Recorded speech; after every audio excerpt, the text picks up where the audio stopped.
Temas de importancia para la iglesia, y hoy voy a tocar un tema que considero prudente hacerlo porque de continuo me hacen preguntas al respecto y yo he podido discernir, he podido entender que causa mucha confusión en los cristianos. Cuando un cristiano está más o menos entendido de lo que consiste su salvación, no tiene mucha confusión, pero aún así hay cristianos que bueno, unos están empezando, otros están ya con unos años en el Señor, pero aún así cuando escuchan algo sobre lo que voy a hablar, les causa un poco de confusión. Entonces yo quiero explicar precisamente sobre este tema, y el tema es con interrogación: ¿cristianos endemoniados?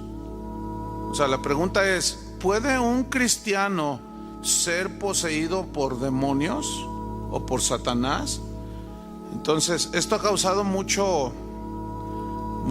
controversia y muchas dudas, y la gente se siente insegura y porque tienen alguna situación y dicen: ay, un diablo y en fin. Bueno, vamos a ver. 1 Corintios, vamos a tratar de responder esta pregunta. 1 Corintios 3:16 dice: ¿no sabéis que sois templo de Dios? ¿Qué somos? Y que el Espíritu de Dios mora en vosotros. ¿No sabéis? Una pregunta: ¿usted consentiría que un asesino o un ladrón viviera en su casa? ¿Qué haría?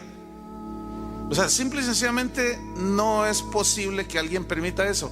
¿Usted cree que Dios permita que en este templo, que es usted, su cuerpo, habite el Espíritu de Dios y también un demonio?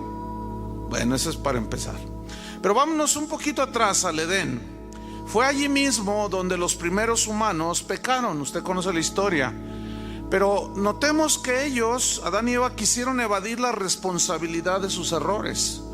Ellos comenzaron a echarle la culpa a terceros. Ellos no asumían su propio pecado, su propio error, y no reconocían su responsabilidad. Después de que ellos pecaron, Dios le pregunta a Adán y le dice: ¿qué has hecho? Y miren lo que le responde Adán, Noten cómo le echa la culpa a Dios, en una frase que no parece, pero ahí está.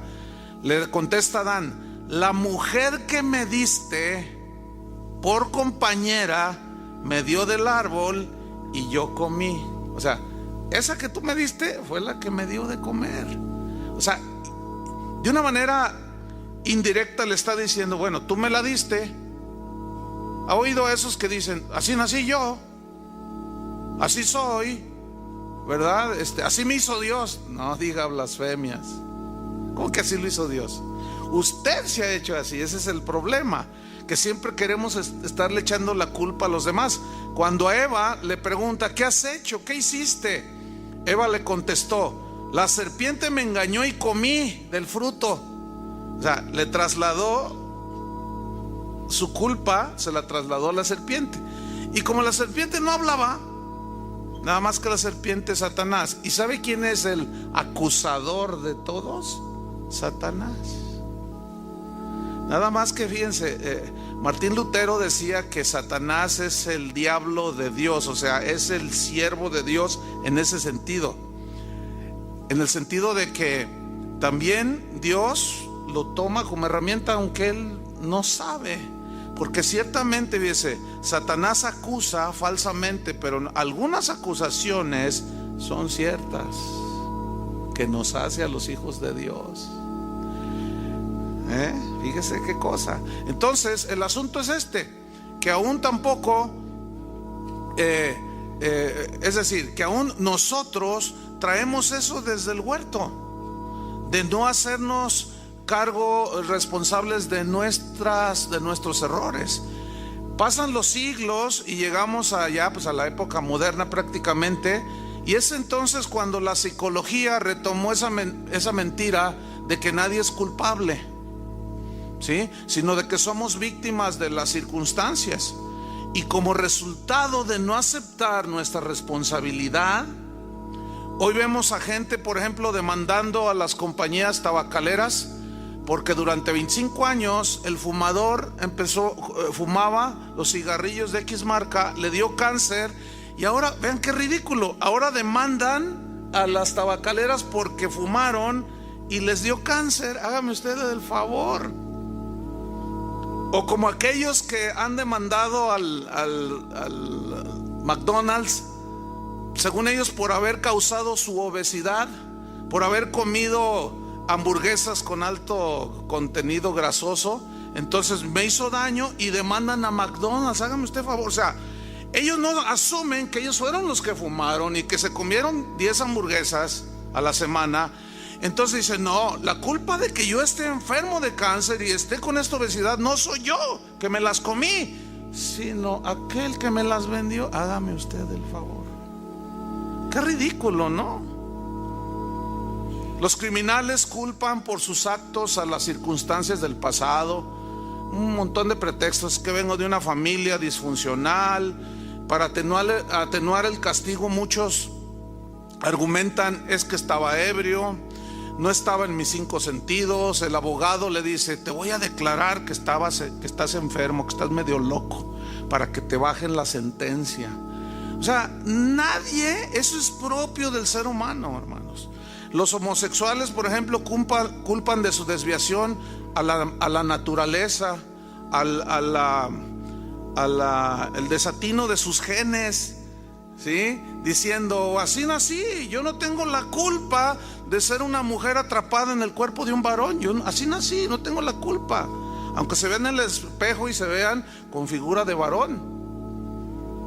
Todo el mundo culpa a alguien o a algo por su situación.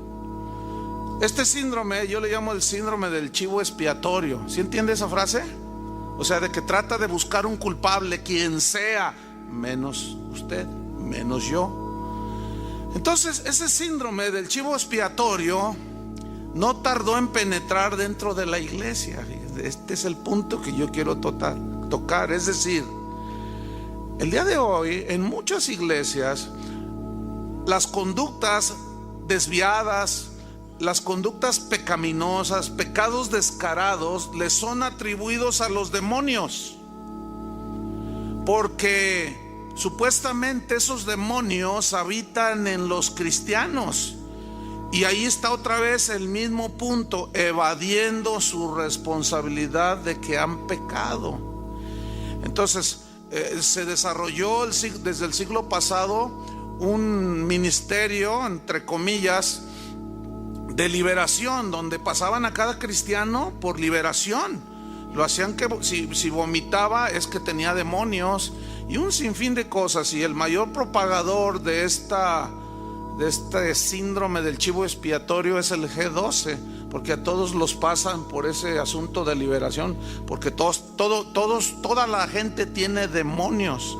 Entonces las conductas pecaminosas, según esta enseñanza errada, conductas pecaminosas de los cristianos les son atribuidas a los demonios. Entonces encontramos que hay espíritus de toda índole que son los que llevan a la gente a pecar, y de ahí escuchamos, ¿cuántos han escuchado alguna vez? Sal fuera, espíritu de divorcio. Dicen, ¿ha oído eso? O sea, usted se está divorciando, entonces no, usted necesita liberación. Entonces, espíritu de divorcio, sal fuera. Y luego alguien es muy mentiroso y se mete en muchos problemas. Pastor, soy bien mentiroso. No, necesitas una liberación. Demonio de mentira, sal fuera de él. Entonces, por lo que dicen y enseñan, la gente entiende que son los demonios los culpables de que usted y yo o cualquier cristiano hagamos lo que hacemos. Y esa es una mentira. Y así encontramos que espíritu de lujuria, sal fuera. Y ahí está uno aficionado a la pornografía y pastor, y entonces el pastor dice, no, pues traes un demonio de pornografía, demonio de pornografía, sal fuera. Demonio de adulterio, de envidia, de chismes, de celos. Y escuchen hasta dónde se llegan los extremos. En el DF, los cristianos se juntaron hace unos años y ataron el demonio de smog.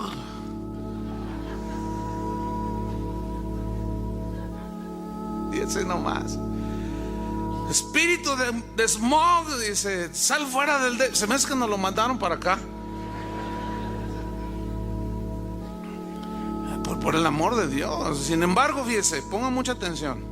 La realidad es que después de que la persona es supuestamente liberada, entre comillas, del demonio de adulterio, de robo, de pornografía, de lujuria, al poco tiempo, es más, a los pocos días, vuelve a caer en el mismo pecado.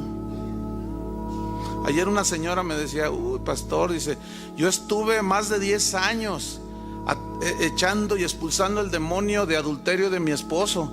Dice, y sigue igual de adúltero. Le digo, ¿entonces no te funcionó?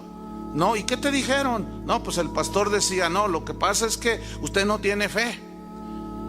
Y si usted es la liberada o el liberado y al rato vuelve a ese pecado, entonces se desconcierta el cristiano y va con el exorcista en turno y le dice, oiga, pues fíjese que volví a hacerlo. Entonces lo que le dice el exorcista en turno es que usted le abrió las puertas al diablo y volvió a entrar y agarró 7 espíritus peores y ahora está peor por eso, porque usted le abrió las puertas al diablo.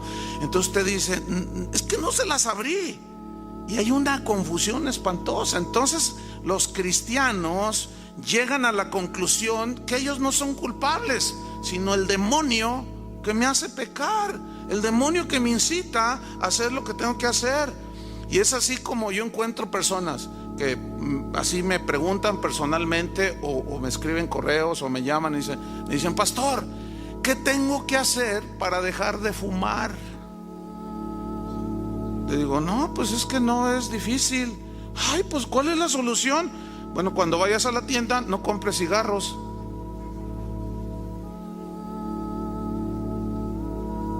Así de fácil, ¿o no? Muchos creen, dice, es que Dios no me quita el cigarro, hermano. ¿Cómo Dios te quita el cigarro? Ya veremos eso luego. Dios no va a bajar o va a mandar a ver, presta el cigarro, y lo va a agarrar y lo va a pisotear, porque al rato tú vas otra vez y compras. Ese no es el problema. ¿Y por qué estoy en esto? ¿Y por qué estoy? Entonces hay una de confusiones ahí espantosas. Entonces, ciertamente, fíjense, los demonios pueden influir sobre la conducta de algunos cristianos, sobre la santidad, marchar la santidad de un cristiano. Pero escuchen esto, la Biblia nunca habla de posesión demoníaca en un verdadero hijo de Dios. Y lo voy a comprobar con la Biblia. Debemos entender en primer lugar que el factor al que nosotros debemos entender y que está allí presente se llama tentación. Digan todos tentación. ¿Qué es la tentación? La tentación es la incitación a hacer lo malo, para violar los principios de Dios. Esa es la definición de tentación. Ahora, según la Biblia, hay por lo menos 2 fuentes de tentaciones con las cuales un verdadero cristiano se enfrenta. 2 fuentes. Pero nunca la Biblia asegura que un cristiano puede ser invadido por demonios. No hay un solo texto donde se haya liberado o le hayan expulsado algún demonio a un cristiano. No hay un solo versículo. Pero hay muchos textos donde se ve que se expulsaron demonios de gente que no era hija de Dios. Y ahí radica el punto. Entonces, la primera fuente de tentación es la concupiscencia que existe en la naturaleza humana, es decir, en nosotros mismos. Diga, en mí mismo. Ahora, ¿qué es la concupiscencia? Es una palabra griega que significa deseos pecaminosos. Fíjese, si usted es nacido de nuevo, si usted es hijo de Dios, Dios le puso una nueva naturaleza, una nueva criatura dentro de usted. De modo que si alguno está en Cristo, ¿qué? Nueva criatura es. Las cosas viejas pasaron, ahora son hechas nuevas. Usted ya no es esclavo del pecado, pero todavía vivimos en esta naturaleza humana que lleva la inercia al pecado. Por eso necesita morir esta carne, o sea, morir, que nos entierren, a esa muerte física, para luego ser resucitados en un cuerpo glorioso, para ya no estar sujetos a eso, como decía Pablo, veo una ley que está en mis miembros, en mi cuerpo, está latente, ¿sí? Entonces vamos a Santiago 1:13. Hay que estar conscientes de que la tendencia a pecar ya no está en el espíritu y el corazón del hombre, porque del hombre regenerado, nacido de nuevo, ya no, porque ahora nos deleitamos en la ley del Señor, ¿verdad? Ya no somos esclavos del pecado. Pero ¿sigue usted teniendo pensamientos malos? ¿Sigue teniendo usted tendencias a hacer lo malo? Por supuesto, porque en la naturaleza humana ahí está, latente. Y la Biblia le llama concupiscencia. Miren Santiago 1:13. Aquí le está hablando a cristianos, ¿ok? ¿Cuántos son cristianos aquí? Ok, bueno, voy a creer que son cristianos, ¿ok? Ustedes también crean que yo soy. Santiago 1:13. Cuando alguno es tentado, repito, le está hablando a cristianos. Cuando alguno es tentado, o sea, para pecar, para violentar los principios de Dios, no diga que es tentado de parte de Dios, porque Dios no puede ser tentado por el mal, ni Él tienta a nadie. O sea, es imposible, porque Dios es santo, y es imposible que Él quiera que sus hijos pequen. No, eso es definitivo, no. Versículo 14, mire esto: sino que cada uno, usted y yo, usted el de acá, todos, cada uno, es que tentado. Pero luego nos dice ¿cómo? Cuando de su propia concupiscencia, ahí está, nuestra propia concupiscencia, es atraído y seducido. O sea, el pecado no se da de la noche a la mañana. Y los siguientes versículos 15 y 16, Santiago pone alegóricamente el ejemplo de una mujer que se embaraza, para ilustrar cómo es que se da el pecado. El pecado no se da luego así. El adúltero dice: ay, es que no sé qué pasó de pronto. No, eso no es verdad. Y ningún pecado, Veamos, versículo 15. Entonces dice, o sea, es atraído y seducido por la concupiscencia. Entonces la concupiscencia, y aquí está la figura de una concepción materna, después que ha concebido, o sea, ahí están los 10,000 pesos, usted los necesita, pero no son de usted. Entonces hay algo en nosotros que tiene esa tendencia a robar, mentir, todos los pecados. Entonces usted comienza a embarazarse, entre comillas, usted me entiende, esto es alegórico. Comienza a embarazarse con la idea de que si los toma nadie lo ve, y que así soluciona su problema económico. Entonces la concupiscencia, después que ha concebido, ¿cuánto dura un bebé en un vientre para dar a luz? 9 meses. El pecado es igual, no se da así nada más. Dice, después que ha concebido, pasa un tiempo, puede ser una semana, 15 días, qué sé yo, da a luz, ¿qué? Vea ahí en su Biblia, está acá en el... No está el texto. Me gusta que vean su Biblia, ¿sí? Entonces, después que ha concebido, da a luz el pecado. Y el pecado, siendo consumado, da a luz la muerte. Aclaración: ser tentado no es pecado. Cristo fue tentado. El pecado es cuando cedemos a la tentación por nuestra propia concupiscencia. Fíjate cómo dice la Biblia: de tu propia concupiscencia. Y luego dice el versículo 16: amados hermanos míos, no erréis. O sea, no te equivoques. Así es como se da a luz el pecado. Y cuando se da, no digas: es que porque mi mamá, es que hice eso porque cuando yo era niño mi papá me abandonó, es que cuando yo era niña mi hermano abusó de mí, es que y empezamos a echarle la culpa a todo mundo. Por eso muchos cristianos no avanzan en su vida cristiana, porque no asumen su responsabilidad de que han pecado y que es nuestra propia concupiscencia la que nos arrastra. ¿Y por qué hiciste esto contra tu tío, contra tu primo o contra tu mamá? No, porque ella me dijo. Y volvemos al mismo punto. El síndrome del chivo expiatorio. Pero cuando cada uno reconoce su responsabilidad, si confesamos nuestros pecados, ¿qué? Él es fiel y justo para perdonarnos. Entonces, al evadir esa responsabilidad, no estamos reconociendo nuestros pecados y estamos mal. Se corta la comunión con Dios. Entonces, al no tener comunión con Dios y darle rienda suelta a la concupiscencia, ahí está la respuesta del por qué muchos cristianos dicen: es que siempre estoy ahí, siempre hago lo mismo. Pues claro. Entonces, la respuesta facilona que encontraron algunos es: un demonio el que tienes. Bueno, vamos a razonar. Si fuera un demonio de adulterio o lo que sea el que te hace pecar, bueno, se entiende que al echarlo fuera, eso se acaba, ¿no? ¿Y por qué la gente sigue? ¿Por qué sigue la gente en lo mismo? Porque es la propia concupiscencia y no debemos echarle culpa a los demonios y hacernos responsables de nosotros mismos. Déjenme ponerles un ejemplo en la Biblia. 1 Timoteo 6:9. 1 Timoteo 6:9. Dice así. Y pónganle mucha atención allí cuando leemos. Ok.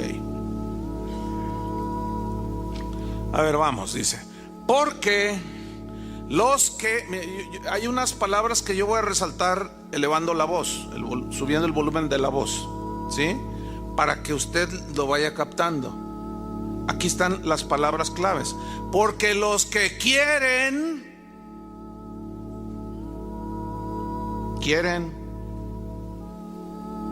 ¿Lo lee igual que yo?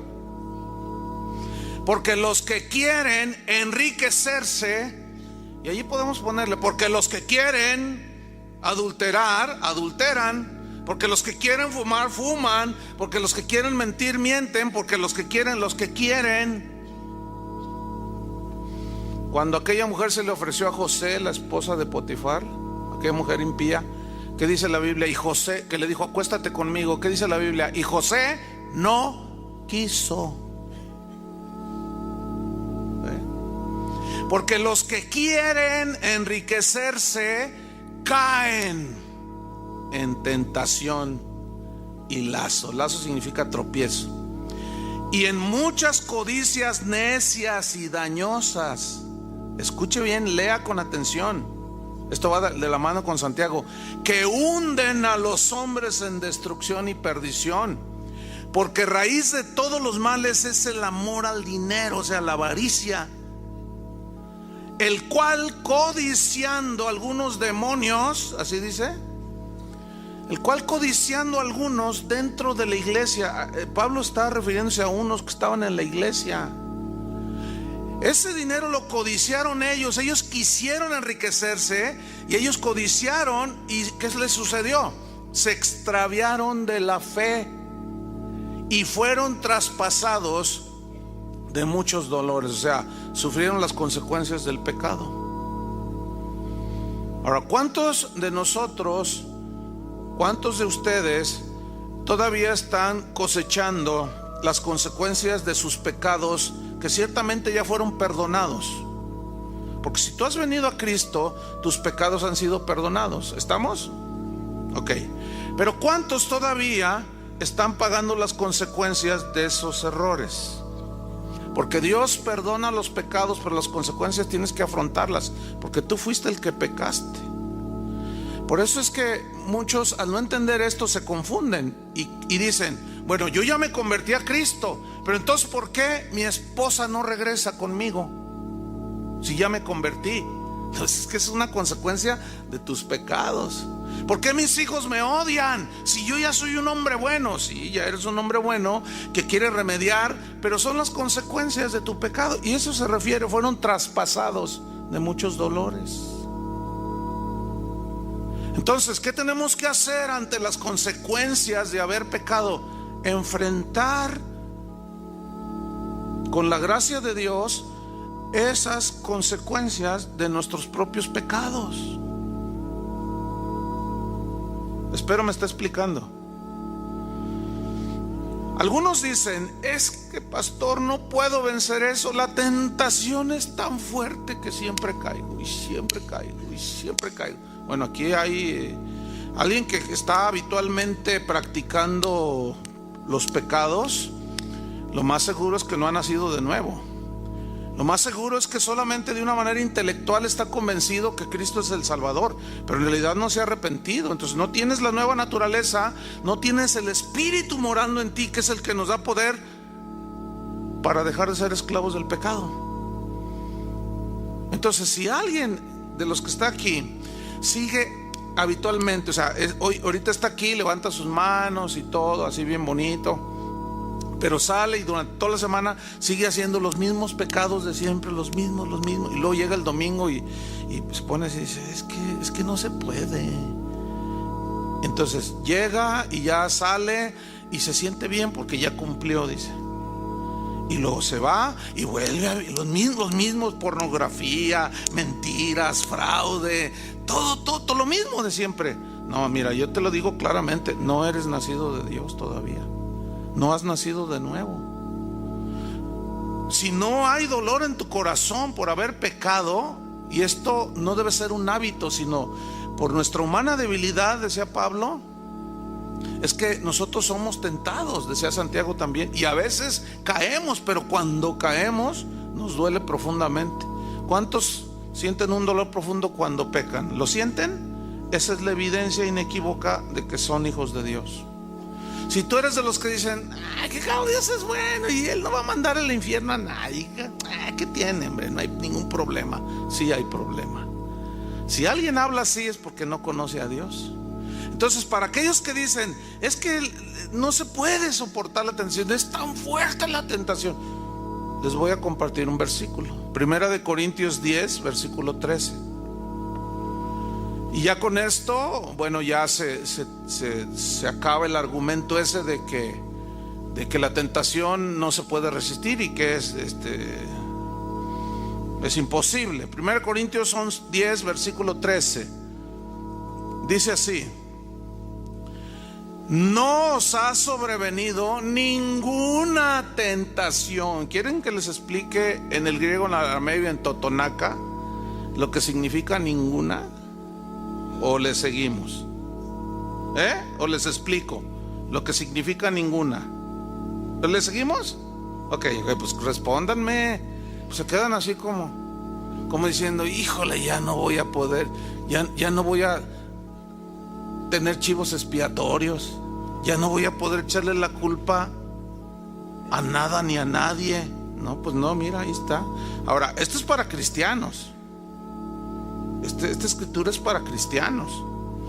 No os ha sobrevenido ninguna tentación que no sea, ¿qué?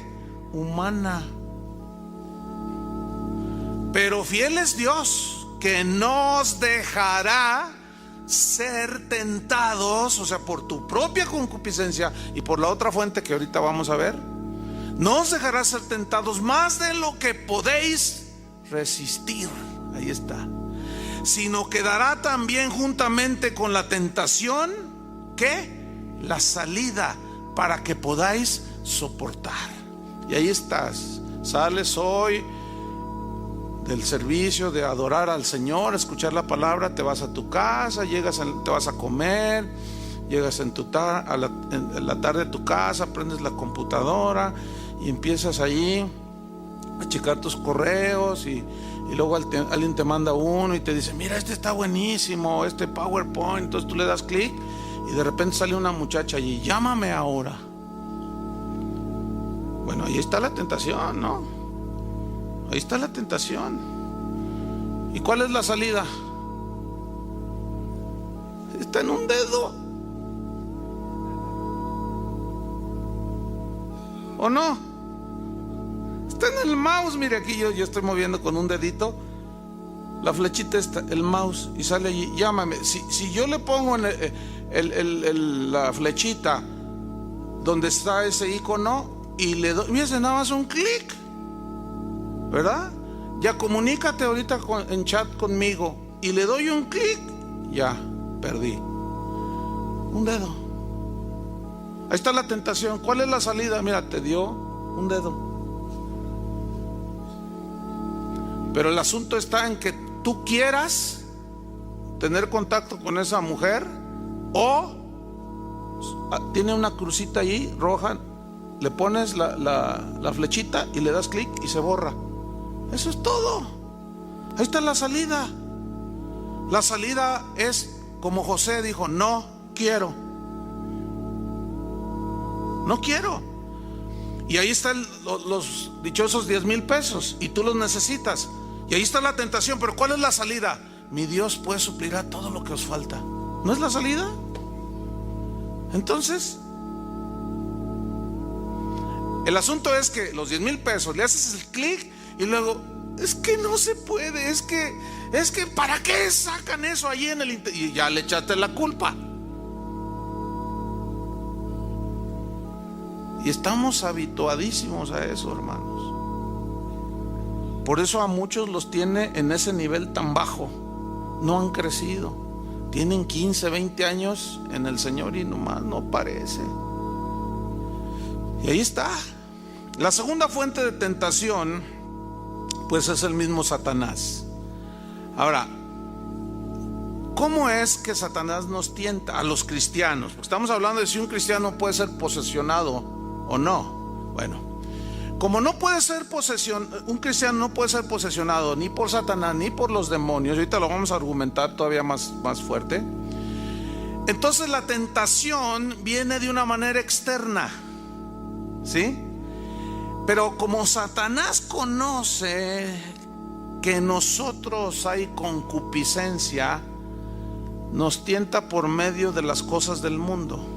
Por eso dice la Biblia: si alguno ama al mundo, el amor del Padre no está en él.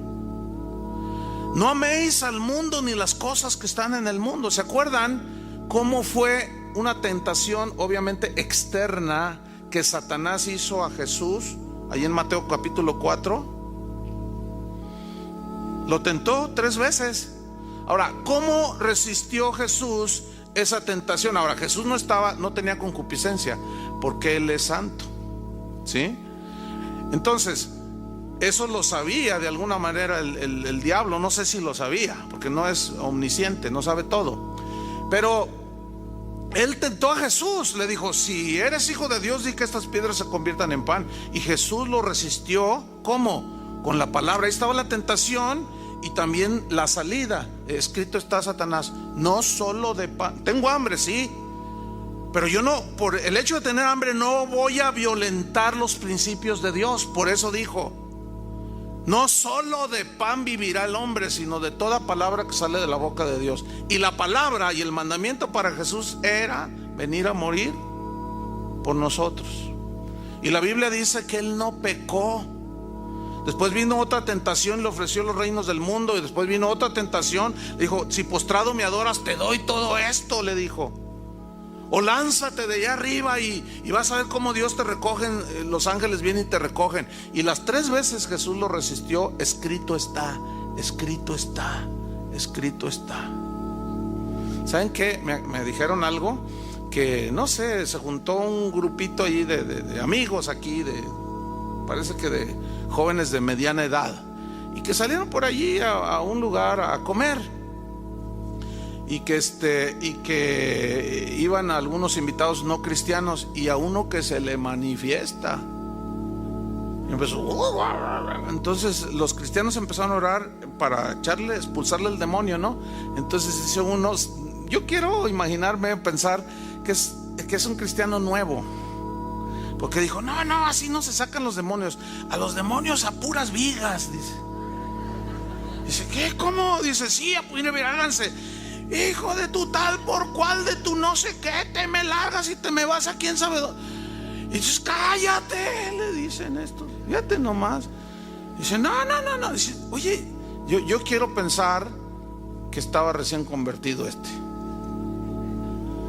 Háganme ustedes el santísimo favor.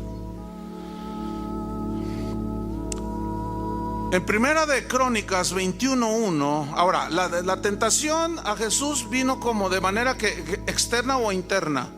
Externa. Ahora vamos a Primera Crónicas 21:1. Aquí está otro ejemplo. Este es en el caso de David. Dice, pero Satanás se levantó contra Israel. Pongan atención. E incitó a David a que hiciese censo de Israel. ¿Qué hizo Satanás? Incitó. O sea, lo provocó, lo sedujo en base a la concupiscencia. En este caso, David cedió a la incitación de Satanás y contó al pueblo, y Dios se enojó y lo disciplinó. Entonces, la pregunta es, ¿acaso puede forzar Satanás a la gente a hacer cosas malas? La respuesta es no. No, porque vemos aquí, David cedió a la incitación de Satanás, pero José no quiso, y ahí está ya el equilibrio, ¿sí? No, Satanás solo tentó a David con la idea,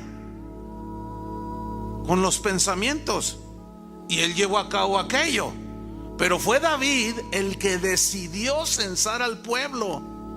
Y luego vino, le dice a su general, cénsame al pueblo, y este va y le dice, rey, por favor, porque era como una manifestación de orgullo, ¿entienden? Y el general lo discernió y dijo, no, rey, Dios no es la voluntad de Dios, no, tú cénsame al pueblo, le dice. O sea, cedió a los pensamientos, a la incitación, a la tentación que vino por la incitación, y eso viene de fuera. Por eso Satanás se le nombra en la Biblia el tentador. Ahora, hay que entender esto. Cuando decimos Satanás, puede ser, Satanás nada más hay uno, pero tiene legiones de demonios. Pero Satanás no puede estar en todas partes, ¿no? Porque alguien no puede decir aquí, me tentó Satanás, y otro allá en Estados Unidos, me tentó Satanás, así como tal, no. Pero sí hay muchos demonios, ¿sí? Entonces yo quiero que noten que la tentación vino de fuera por parte de Satanás, pero nunca se les metieron los demonios. ¿Lo están viendo, sí o no? Ok.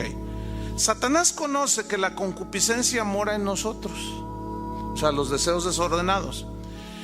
Entonces se vale de eso para hacer sus insinuaciones, incitándonos a que nuestra concupiscencia nos lleve precisamente a pecar. Pero no hay tentación que no sea humana, porque juntamente con la tentación Dios nos da ¿qué? La salida. Y tú tienes que buscar cuál es la salida. Por ejemplo, ¿cuál es la salida de este auditorio? ¿Allá arriba? No, pues las puertas. ¿Cuál es la entrada y salida en un auto? ¿La cajuela? ¿La puerta de la cajuela? No, ¿verdad que no? Las puertas donde están el acceso a los asientos. O sea, hay una salida, hay una entrada, es lo mismo. Cualquier incitación del pecado, cualquier tipo de pecado, la envidia, los celos, hay una salida, hermanos. Hay una puerta de salida. Déjenme ponerles otro ejemplo. Este está muy, muy ilustrativo. ¿Se acuerdan de Zafira y Ananías que vendieron una propiedad? ¿Se acuerdan? Y ellos la vendieron y le sustrajeron, o sea, era de ellos la propiedad, pero cavilaron entre sí. Y ahorita vamos a ver de quién vino la incitación de fuera, porque estos eran cristianos, Zafira y Ananías. Y bueno, veamos en Hechos 5. Ellos deciden quedarse con un precio, con una parte del precio, y llegan ante Pedro porque el Espíritu Santo estaba moviendo así de una manera soberana, y los cristianos, algunos que tenían propiedades, dice, las vendían. Decían, tenemos 3 casas, vendemos una, la traemos para la obra del Señor, y mostraban su generosidad. Pero esto fue algo soberano que el Espíritu Santo movió en los cristianos, y empezaron a hacerlo. Y ellos eran ricos, tenían propiedades, entonces venden una, pero a la hora de que ven el dinero en sus manos, como que dijeron, No, pues $1,000,000 es mucho. ¿Qué te parece si nomás damos 500,000? Sigue siendo mucho, además ¿quién se da cuenta? Entonces miren lo que sucedió. Hechos 5:3. Y dijo Pedro, Ananías, porque le pregunta, ¿en tanto vendisteis la heredad? Y él le dijo, sí, en tanto. Y miren lo que le dice. Dijo Pedro, Ananías, ¿por qué llenó Satanás tu corazón para que mintieses al Espíritu Santo y sustrajeses del precio de la heredad? Fíjense lo que dice aquí. ¿Por qué llenó Satanás tu corazón? La clave para entender esto de Satanás, ¿por qué Satanás llenó tu corazón? Está en la palabra llenar. ¿Por qué llenó?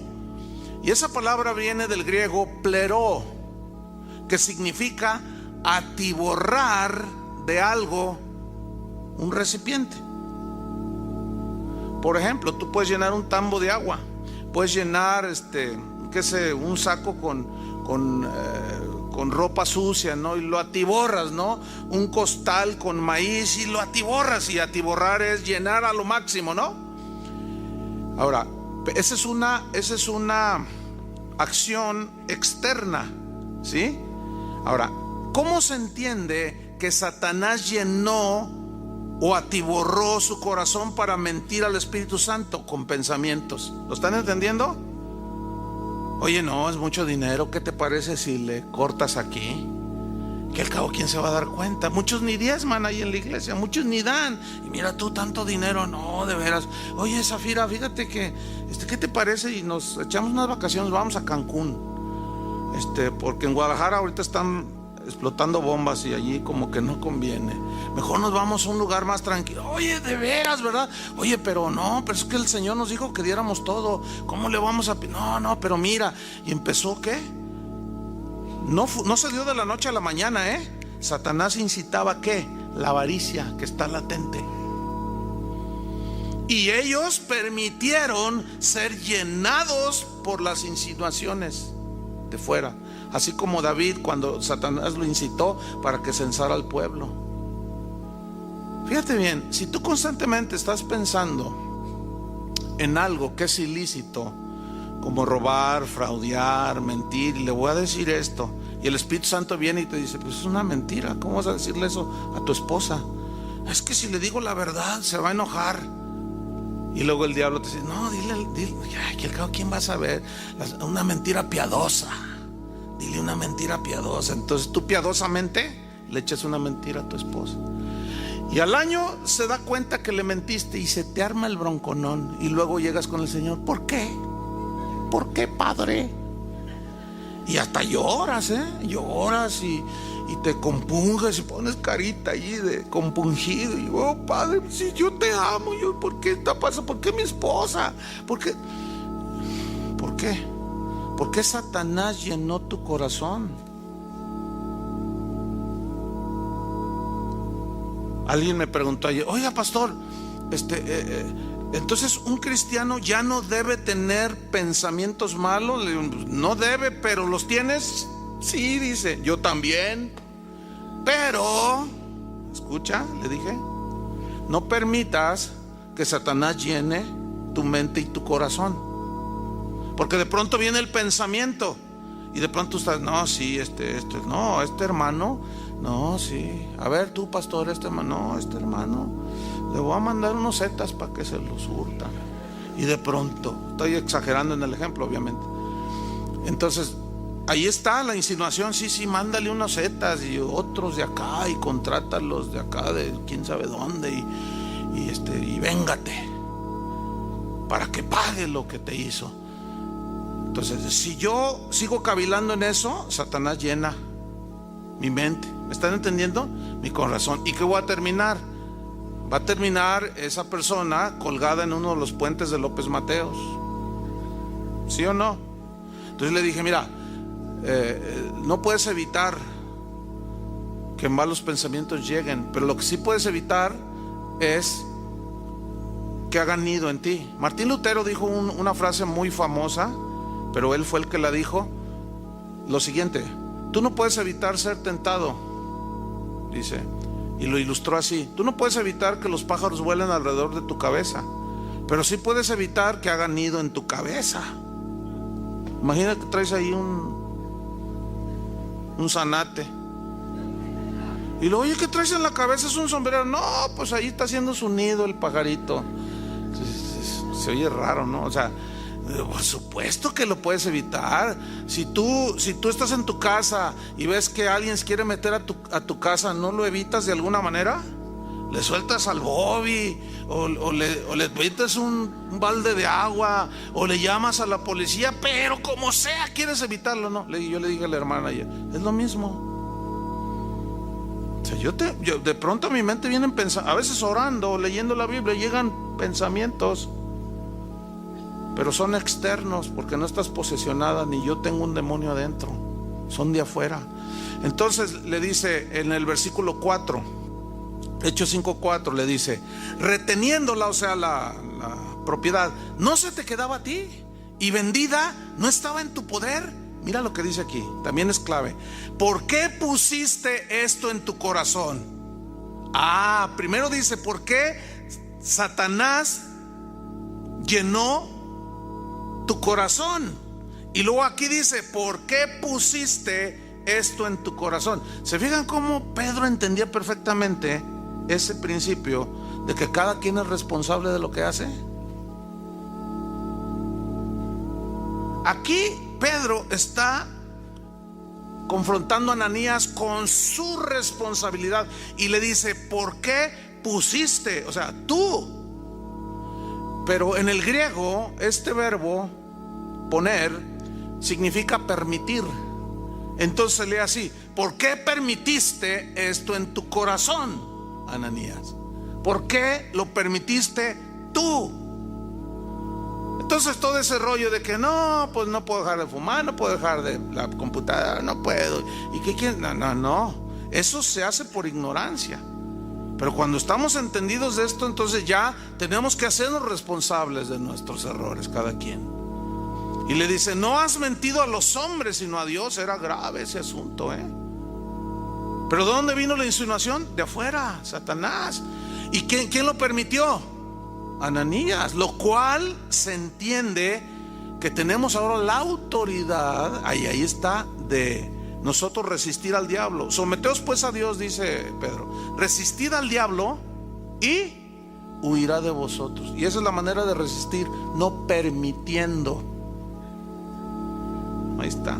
Algunos argumentan el caso de Judas y dicen, no, ¿cómo no? Pues a Judas se le metió un demonio, se le metió Satanás mismo. Vamos a Lucas 22:3, vamos a analizar esos textos.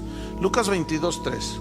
Este es su argumento más contundente para los que creen en esas cosas. Lucas 22:3 y 4. Están en la Santa Cena, Jesús dice, uno de ustedes me va a entregar. ¿Se acuerdan de esa circunstancia? De ese contexto. Y entonces dice en Lucas 22:3, y entró Satanás en Judas. Voy a leer otra vez y voy a resaltar la palabra clave, ¿ok? Y entró Satanás en Judas, por sobrenombre Iscariote, el cual era uno del número de los 12. Y este fue y habló con los principales sacerdotes y con los jefes de la guardia de cómo se los entregaría a Jesús, cómo lo traicionaría. Ok, aquí la palabra clave es entró. ¿Quién entró? Satanás entró en Judas. La palabra entró viene de un término griego, eiserhomai, que significa esto: entrar a un lugar. ¿Se entiende? Según la definición en griego, se entiende entrar en un lugar. Tú vienes de fuera hacia adentro, es obvio, ¿no? Entrar a un lugar. Dice el diccionario que esta palabra eiserhomai se utiliza de dos formas. Una es literal y la otra es figurativa. Pero aquí no es figurativo, en este texto de Judas, donde dice en Lucas más bien. Aquí es literal. ¿Por qué?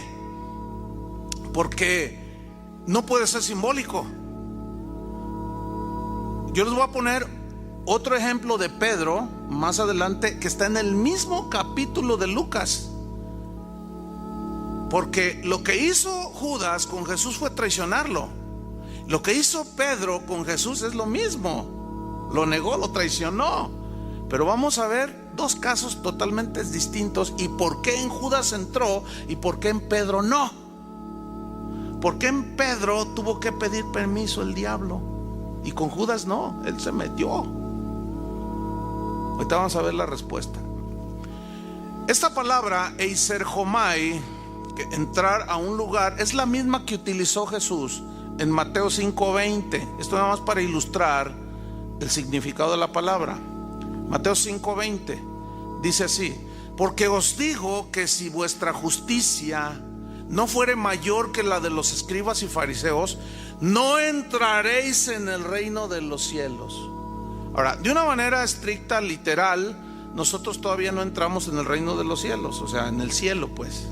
Vivimos bajo el gobierno del reino de los cielos porque somos hijos de Dios, pero todavía no estamos en el cielo. ¿Están en eso? Un día vamos ¿a qué? A entrar. Ya estamos figurativamente. ¿Lo están entendiendo, verdad? Figurativamente ya estamos en el, pero todavía no vamos al cielo. Aquí los veo. Pero los hermanos que se han muerto en estos días que van del año, ellos ya están en el cielo. Nosotros no. Entonces, figurativamente ya entramos, pero literalmente todavía no. Y esa es la palabra que usó Jesús. Entonces, cuando dice entró Satanás en Judas, ahí es literal, hermanos. Ahora, ¿por qué entró Satanás en Judas? La respuesta es porque Judas nunca se arrepintió de sus pecados. Porque él nunca fue lavado con la sangre de Cristo. Su corazón nunca fue regenerado. Él nunca se arrepintió. Él fue un infiltrado entre los verdaderos discípulos de Jesús. Por eso es que Satanás pudo entrar en él. Por eso es que Judas fue posesionado por el mismísimo Satanás. Ahora vamos a ver en el mismo capítulo de Lucas el caso de Pedro. Vamos al versículo 31. Fíjate qué interesante, ¿eh? Y aquí es donde están los argumentos más fuertes. Ahora, Pedro era un verdadero discípulo. ¿Estamos? ¿Sí o no? ¿Tenía errores? Sí, pero era un verdadero y genuino discípulo. Versículo 31. Dijo también el Señor: Simón, Simón, o sea, Pedro, y le dice: he aquí Satanás os ha pedido para zarandearos como a trigo. ¿Por qué no se metió así como se metió en Judas? ¿Por qué dice Satanás os ha pedido? La palabra pedido, os ha pedido, del griego exai theomai. Esa palabra es, eso es lo importante de ir muchas veces al texto original en que se escribió la Biblia. Porque exai theomai significa solicitar algo sobre lo cual tú no tienes autoridad. Eso significa exai theomai. Significa solicitar permiso para hacer algo, fíjate, nada más. O sea, tú no puedes entrar a la casa de cualquiera. ¿A tu casa pides permiso para entrar? No. Pero si vas a otra casa y tú quieres entrar, ¿puedo entrar?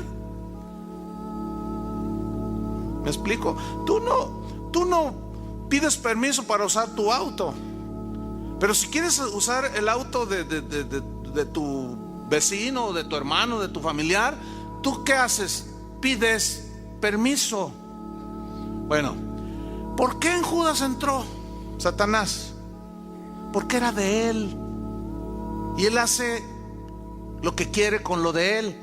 ¿Y por qué a Pedro no se le metió? ¿Por qué no entró en Pedro? ¿Por qué fue con Jesús, con el dueño de Pedro, y le dijo: tengo una solicitud para ti, dame permiso de zarandear a ese Pedro? Y miren lo que dice el versículo 32. Le dice: Pedro, Satanás ha pedido, te quiere zarandear como a trigo, pero yo he rogado por ti. ¿Qué significa eso? Que tu fe no falte. He rogado por ti que tu fe no falte. ¿Qué dijo? ¿Qué significa eso? Le di permiso. ¿Se acuerdan de Job? del que Dios dijo: este es un varón recto, perfecto, temeroso de Dios y apartado del mal. Y el diablo dijo: sí, pues quítale, dale, y verás cómo te blasfema. Y dice: ok. Dice: ve y quítale las cosas, a él no me lo toques. Y Satanás hizo lo que Dios le dijo, le dio permiso. ¿Por qué piden permiso? Porque no le pertenecemos. ¿A quién le pertenecemos? A Dios. Ahora, ¿qué sucedió aquí? Pedro necesitaba una zarandeadita, pero es de fuera. La zarandeada consistía precisamente en negar a Jesús, fíjense. Pero nunca se le metió, porque Pedro confiaba mucho en sus propias fuerzas, en su propia sabiduría, en su propia prudencia, en su propio orgullo. Se siente por la Biblia que era así medio impetuoso, ¿verdad? Y así muy, dicen en el vocabulario así común, era un hombre seguro de sí mismo, pero a veces eso es sinónimo de orgulloso. Entonces Dios tenía que quebrantar eso y utilizó al mismo diablo como herramienta para tratar a Pedro, fíjate, y le puso una zarandeada que le puso.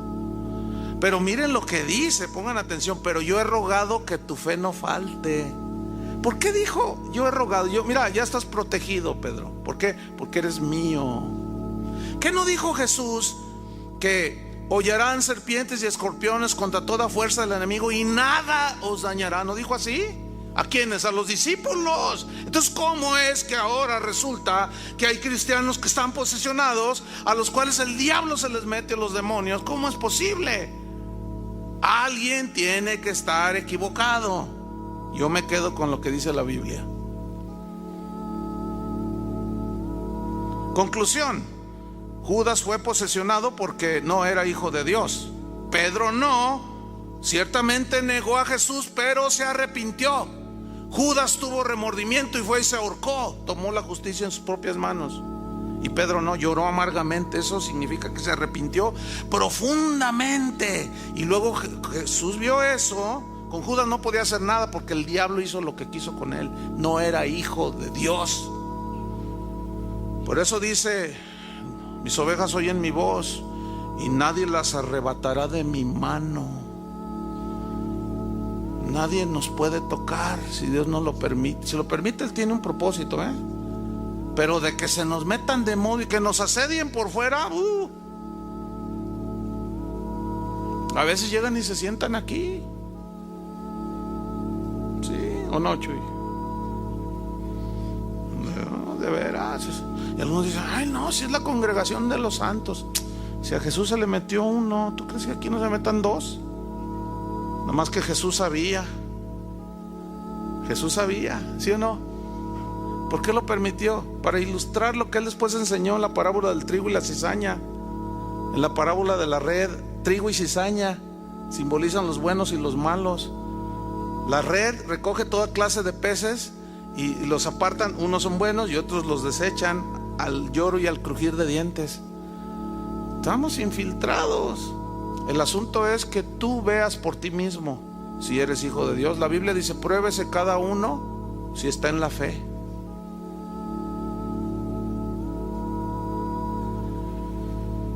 Entonces, para irnos sobre el final, Pedro fue zarandeado con el permiso de Jesús, lo cual prueba que los demonios no tienen absolutamente ninguna autoridad sobre los creyentes y que jamás podrán entrar en un verdadero hijo de Dios, porque el glorioso Espíritu de Dios mora en nosotros.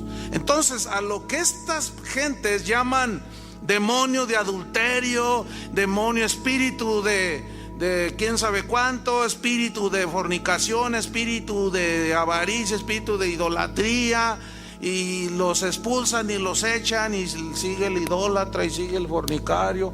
A todo eso que muchos hoy erróneamente llaman espíritus, la Biblia los llama pecados de la carne. Alguien tiene que estar equivocado. Yo me quedo con lo que dice la Biblia. Miren, vamos rápido, 3 escrituras. Colosenses 3:5. Mira, ahora que ya tenemos una nueva naturaleza, que ya no somos esclavos del pecado, Él nos dio el poder, espíritu de poder, de amor y de Dominio propio, o sea, para dominar nuestras pasiones, sujetarlas. Y mira lo que dice Colosenses 3:5. Haced morir pues lo terrenal en vosotros. Pregunta, ¿quién va a hacer morir lo terrenal en nosotros? Nosotros. Por eso de ahí el que no, pues lloro y no pasa nada, hermano. No me lo quita. No. Hermana se va a quedar loquita si sigue con su cigarrito. El rato va a estar toda llena de cáncer. Y va a decir, pues Dios nunca me lo quitó. No, espéreme. Si usted es hija de Dios, Dios te dio el poder para hacer morir. Hacer morir significa mortificar. Significa ponerle un hasta aquí y decir ya no. ¿Me entiende? Haced morir pues lo terrenal en vosotros: fornicación, impureza, pasiones desordenadas, malos deseos y avaricia, que es idolatría, cosas por las cuales la ira de Dios viene sobre los hijos de desobediencia, en las cuales vosotros también anduvisteis. Vean eso, anduvieron en otro tiempo cuando vivíais en ellas. Pero miren el versículo 8. Parece que se contradice, pero no. Ahorita se los explico. Pero ahora dejad también vosotros todas estas cosas. O sea, ¿anduvisteis qué? ¿Todavía estamos en eso? No, lo que pasa es que está latente la concupiscencia. Pero miren lo que dice: pero ahora dejad también vosotros todas estas cosas. Dejad, pero ahora dejad. ¿Quién los va a dejar? ¿Dios o nosotros? Es como esto. Tu hijo te dice: papá, yo no puedo irme a la escuela a las 5 de la mañana, los camiones no, siempre pasan llenos. Entonces tú le dices: ok, hijo, te voy a comprar un auto. Entonces le compras un auto a tu hijo, y ahí está el muchacho, ¿verdad? Dice: aquí están las llaves. Entonces están las llaves, y no se va. Y llega de trabajo: oye, ¿qué pasó? No, papá, pues es que no pude ir a la escuela. ¿Por qué? Pues no sé, algo me impidió. ¿Qué te impidió? Pues no decías que el traslado, para eso te di el auto. Eso es lo mismo. Para eso se nos dio la nueva naturaleza, el poder de Dios en nosotros, para que subas al auto, lo enciendas y te vayas. Por esto dejad también vosotros todas estas cosas: ira, enojo, malicia, blasfemia, palabras deshonestas de vuestra boca. Es que yo soy del norte. Dice: ya, hermanos, dejen eso. Otro dice: yo soy de Veracruz. Dice: allá de Alvarado, allá de Catemaco. Entonces yo hablo así. Yo no soy un hipócrita. Y confunden la gimnasia con la magnesia. Entonces, ¿esto qué? Oye, no, espérame, hermano, pues es que ¿cómo que tú hablas así? ¿Cómo que te diriges así a tu esposa? ¿Cómo que le dices a tus hijos, hijo de tu tal por qué? ¿Es eso, hermano? No, pues yo así soy. Así eres. Pues pareces hijo del diablo. Soy no feo, ¿verdad? Porque eso es lo que dice aquí. Versículo 6. Cosas por las cuales la ira de Dios viene sobre los hijos de desobediencia. Y ese es un hebraísmo. Hijos de desobediencia son los que por naturaleza son hijos del diablo. Eso le dijo Jesús a aquellos hombres. Les dijo: ustedes vuestro padre es el diablo, dijo, porque ustedes quieren hacer las obras del diablo. ¿No les dijo así? Suena fuerte a veces porque no estamos acostumbrados a escuchar eso, pero así dice la Biblia. Entonces alguien que dice: así soy, no, usted no es un hijo de Dios, para que se oiga más suavecito. Versículo 9: no mintáis los unos a los otros, habiéndoos despojado del viejo hombre con sus hechos y revestidos del nuevo hombre, el cual conforme a la imagen del que lo creó se va ¿qué? Renovando hasta el conocimiento pleno. Entonces, si usted es los que dice: es que así soy yo, pues no, fíjate, si eres así, pues necesitas renovarte. ¿Cómo la ves? No, pues tienen que aguantarme porque así soy. Y tienes 20 años igual. No, mi estimado Chuy Olivares, no puedes decir eso. Así soy yo. No podemos decir, porque entonces ya nos estamos escudando en que así soy y ni modo, ya hasta aquí. No. Y eso contradice lo que dice la Biblia. Ahora vamos a ver finalmente, y se van al menudo. Vamos a ver cómo la Biblia habla lo que les llama pecados de la carne, a lo que muchos llaman demonios. Vamos a Gálatas 5:19. Pongan mucha atención, yo voy a resaltar las palabras claves en la lectura, ¿ok? Dice: y manifiestas son las obras de los demonios. ¿Así dice su Biblia? Pues parece como si algunos leen eso. Por eso le pregunto, a ver, vea su Biblia otra vez. Vamos en buen tiempo. ¿Qué dice allí? ¿Dice demonios o carne? Ahora, cuando dice carne se refiere a nosotros, a la concupiscencia de la carne, de la naturaleza humana. Pero la palabra clave es manifiestas, evidentes. Son las obras que hace la gente cuando anda en la carne, en su concupiscencia. ¿Y cuáles son esas evidencias? Adulterio. No es que un demonio, no le eche la culpa al demonio, no le eche la culpa al diablo. ¿Han oído esa historia de que llega un de esos exorcistas liberadores? Esta me la contó Chuy.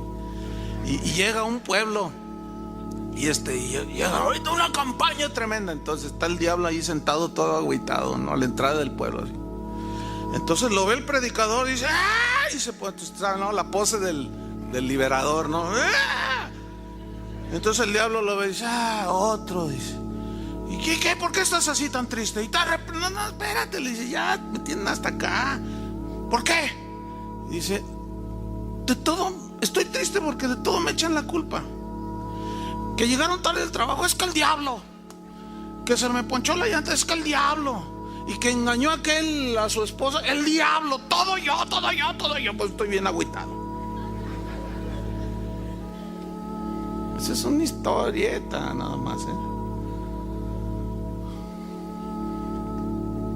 Manifiestas son las obras de la carne, que son adulterio, fornicación, inmundicia, lascivia, idolatría, hechicerías, enemistades, pleitos, celos, iras, contiendas, disensiones, herejías, envidias, homicidios, borracheras, orgías y cosas semejantes a estas. Como que Pablo dijo, todo lo que se parezca a esto es de la carne.